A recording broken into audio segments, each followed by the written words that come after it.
하나님의 말씀은 사도행전 2장 25절로 26절입니다. 오늘 우리가 기도해야 할 제목들을 위해서 우리가 읽을 하나님의 말씀, 사도행전 2장 25절로 26절 봉독합니다. 다윗이 그를 가리켜 이르되 내가 항상 내 앞에 계신 주를 배웠으며 나로 요동하지 않게 하기 위하여 그가 내 우편에 계시도다. 그러므로 내 마음이 기뻐하였고 내 혀도 즐거워하였으며 육체도 희망에 거하리니. 아멘. 하나님을 체험하라 라고 하는 말씀의 주제로 지난 주일날 여러분들에게 말씀을 전하고,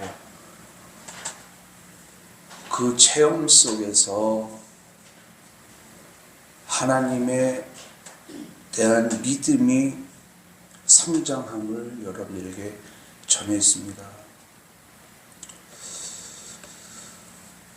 우리가 인생을 살아가는 데 있어서 두려울 일들이 참 많이 있습니다. 그럴 때마다 하나님은 우리에게 두려운 일 앞에, 근심스럽고 걱정스러운 일 앞에 믿음을 가지라. 그러면 우리의 육체에 힘이 생기고 우리의 환경도 바뀌어진다. 하나님은 한결같이 우리에게 말씀하셔요. 우리가 산지를 정복하는 데 있어서 하나님이 정복해 주시고 우리 보고 들어가라고 하시는 것이 아니라 우리 보고 정복을 하래요. 그 산지 앞에서 우리는 두려울 수밖에 없지요. 두려워요.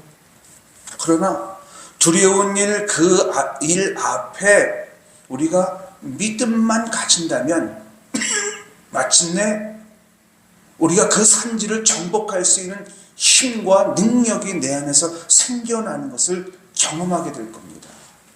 그리고 마침내 삶의 환경, 그 산지는 정복되어지고 삶의 환경이 바뀐다.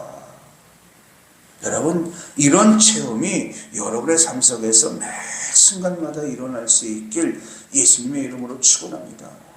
믿음만 가지면 육체가 힘을 얻게 되고 육체가 능력을 얻게 되어 환경을 변화시킨다.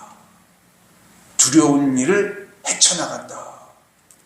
여러분들이 이 말씀을 지금 받았어요.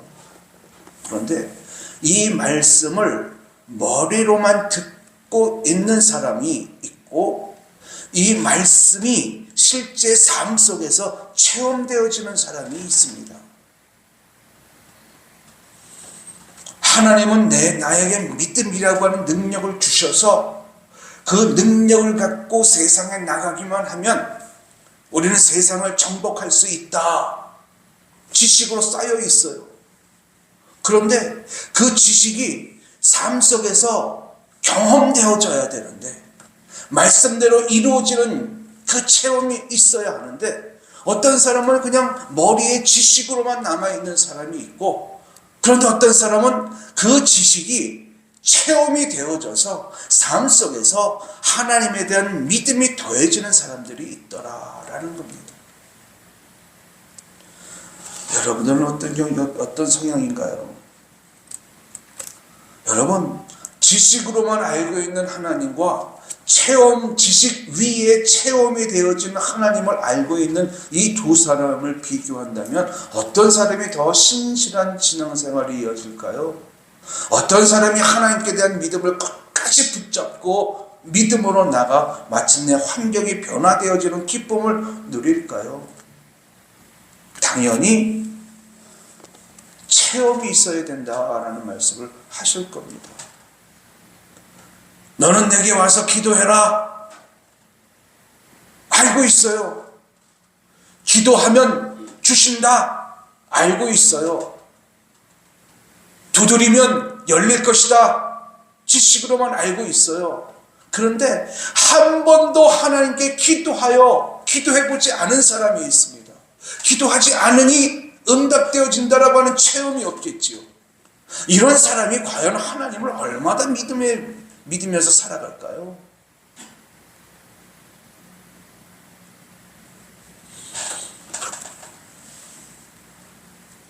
우리에게는 육체의 한계라는 것이 있습니다. 그래서 체험이 없으면 하나님 보시기에 아름다운 신앙을 이어갈 수가 없어요. 그래서 기독교를 가리켜서 체험의 종교라고 합니다. 특별히 무엇을 체험하느냐? 하나님의 사랑을 체험하는 거죠. 하나님이 나를 얼마나 위하고 계신지, 이것이 체험되어진 사람은 한 번이라도 그 하나님에 대한 사랑을 인격적으로 체험한 사람은 절대로 하나님을 배신하는 일이 없습니다. 그러나 지식으로만 알고 있었던 사람들은 어떨까? 인간의 한계를 뛰어넘지 못하기 때문에 그 지식은 결국 썩어질 지식이 되어져 버려요. 모태신앙인들이 그 말처럼 들리는 소리처럼 아무것도 못하기 때문에 모태신앙이다. 왜 그럴까요? 안타까운 일이지만은요, 모태신앙 중에는요, 많지는 않아요. 체험이 없는 사람들이 있습니다. 100명에 한두 명 정도는요, 체험이 없어요. 그러나 성경은 많이 알고 있어요. 여러분, 신은 죽었다라고 말하는 니체라는 사람이 있어요. 이 사람이 목사님 아들이에요. 나중에 죽을 때에는 회개하고 하나님은 살아계신다라고 고백하면서 죽었지만은 이 니체라고 하는 사람은 유명한 철학자거든요. 근대 철학의 아주 큰 아버지라고 말하는 사람인데, 이 사람이 신은 죽었다라고 말을 했는데 이 사람이 목사님의 아들이에요. 체험이 없기 때문에 그런 말을 하게 되는 거죠. 하나님이 우리에게 나를 믿으라 말씀하세요. 다시 한번 당부를 드립니다. 하나님을 믿으라, 하나님께서 믿으라 말씀하시는 그 말씀이 여러분들의 삶 속에서 체험되어지는 은혜가 있길 예수님의 이름으로 축원합니다. 오늘 다윗이 하나님을 체험한 것을 베드로가 인용을 해서 말씀하고 있어요. 이 다윗이 하나님을 어떻게 체험했느냐? 25절 26절인데요.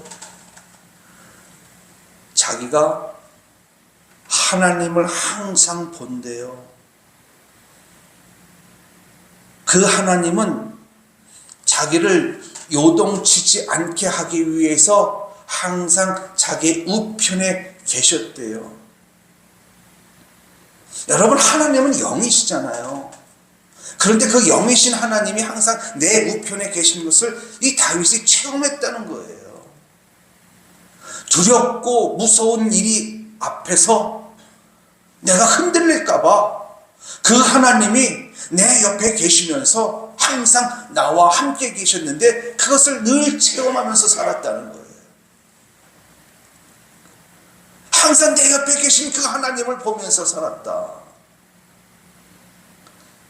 여러분, 다윗의 인생 가운데서 두려울 만한 일들이 얼마나 많이 있었습니까? 속상한 일도 많았지요. 괴로운 일도 많았지요.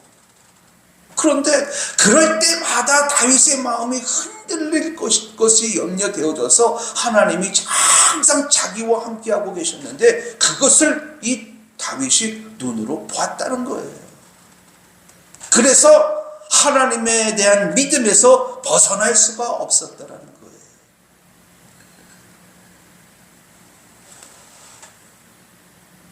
하나님이 나와 항상 함께 하셨기 때문에 26절에서는요, 마음이 너무너무 기뻤대요. 그리고 입으로는 즐거워서 하나님을 찬양했대요. 육체로는 그 삶이 아무리 힘들지라도 내일에 대한 소망을 갖고 살았대요.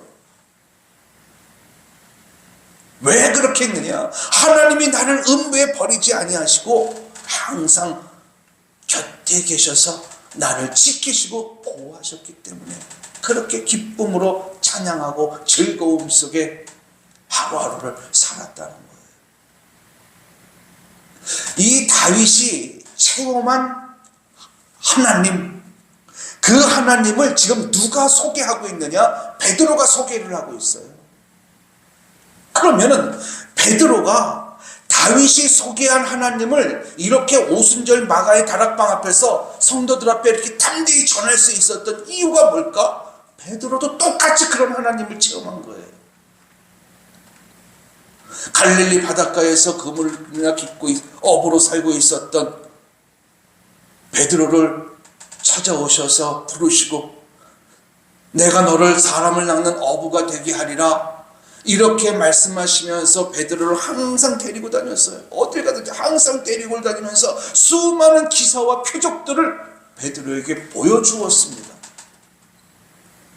그 예수님을 체험하는 동안 이 베드로의 마음속에 어떤 마음이 생겼느냐? 주는 그리스도이십니다. 주는 살아계신 하나님의 아들입니다. 내가 그동안 예수님의 곁에서 예수님을 체험한 결과 예수님은 정말 우리가 기다리던 메시아였습니다. 이런 고백을 해야 되는데 이런 고백이 더욱더 힘을 얻기 위해서 이 베드로가 다윗의 일을 소개하면서 하나님을 말하고 있어요. 베드로는 결국 그 평생의 인생의 후반전을 예수님을 전하기 위해서 살다가 하나님 품에 안기지요. 여러분, 하나님에 대한 체험이 어제의 체험이 오늘의 믿음이 되고 오늘의 믿음이 내일에 대한 확신이 될 수 있는 은혜가 있길 예수님의 이름으로 축원합니다. 이 믿음을 가지고 이런 체험 속에 살아가는 자들만이 하나님이 기뻐하시는 신앙생활을 할 수 있는 거예요. 한 번만으로는 부족합니다. 살아계신 하나님을 한 번 체험했다고 해서 그가 흔들리지 않고 오직 믿음 안에서 살아갈 수 있을까? 천만에요. 인간에는 한계가 있기 때문에요. 한 번 체험한 것만으로는 온전한 신앙생활을 할 수가 없어요. 이스라엘 백성들이 그런 경우예요. 그래서 우리는 하나님께 어떻게 구해야 되느냐? 하나님, 매 순간마다 하나님의 살아계심을, 하나님이 나와 함께 하심을, 하나님의 은총을 체험하는 삶이 되게 하옵소서. 우리는 구해야 되는 거예요. 하나님께 구하면은요, 하나님께서 우리에게 표적을 보여주셔요. 표적.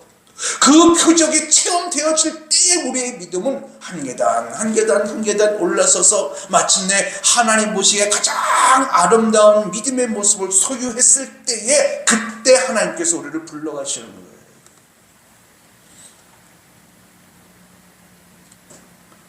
우리는 어떻게 기도해야 될까요?